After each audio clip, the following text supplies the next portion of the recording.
जय भारत, जय संविधान. नमस्कार. आपण पाहता ABC1 न्यूज. मी उत्तम वानखडे. विषय भीमा कोरेगाव. भीमा कोरेगाव रणसंग्राम. भीमा कोरेगावच्या रणसंग्राम संदर्भात भीमा कोरेगाव रणसंग्राम फक्त एक युद्ध नव्हे, एक युद्ध नव्हतं भीमा कोरेगाव, तर आत्मसन्मान आणि स्वाभिमानासाठी लढल्या गेलेला हा लढा होता. आणि आत्मसन्मान, साहस संख्या पाहत नाही, फक्त आत्मसन्मानाने लढत असतो. बघा, 28,000 पेशवे विरुद्ध 500 महार. इसवी सन 1818ची ही लढाई.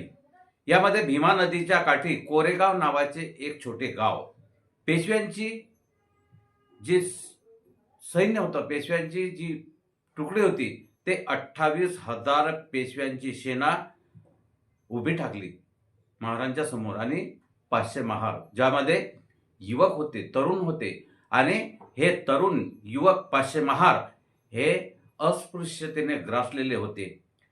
ज्यांना अस्पृश्यतेने ग्रासलेले असे 500 महार उभे ठाकले होते 28,000 पेशव्यांच्या समोर. डफळ्यांच्या डंक्याने नायक जो नायक होता सिद्धनाग महार, त्याचा डफळ्याचा डंका जेव्हा वाजला, आपल्या सैन्याला त्याने पाहिले. डफळ्याचा डंका वाजवला आणि आपल्या 500 महार सैनिकाला 28,000 पेशव्यांच्या महार सैनिकासमोर उभे त्याने पाहिले. आणि तेव्हा त्याच्या चेहऱ्यावर भीती नव्हती, तर एक जिंकण्याचे तेज होते, विजयाची एक दृढ चमक त्याच्या चेहऱ्यावर दिसत होती. त्याने म्हटले, ही लढाई आपल्या सैनिकांना त्याने म्हटले की ही लढाई जी आहे, ही लढाई आमच्यासाठी बरोबरीची आहे, आत्मसन्मानाची आहे, स्वाभिमानाची आहे. आणि असे पाहता पाहता दुपार होत गेली आणि दुपारी युद्ध भडकले. पेशव्यांची घोडस्वार सेना विजेसारखी 500 महार सैनिकावर तुटून पडली. पण महार सैनिकांनी मैदान सोडले नाही आणि अशातच त्यांनी तलवारी सोबत ते पूर्वापार अन्यायाला चिरत गेले.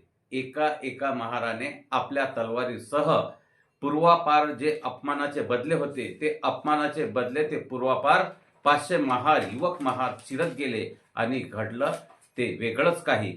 उडवणारी आणि एक महत्वाची गोष्ट म्हणजे होश उडवणारी धूळ आणि चमकती तलवारांच्या मध्ये घायल आणि जखमी सैनिकांच्या बाहूतून एक आवाज घुमत होता की मागे हटायचं नाही.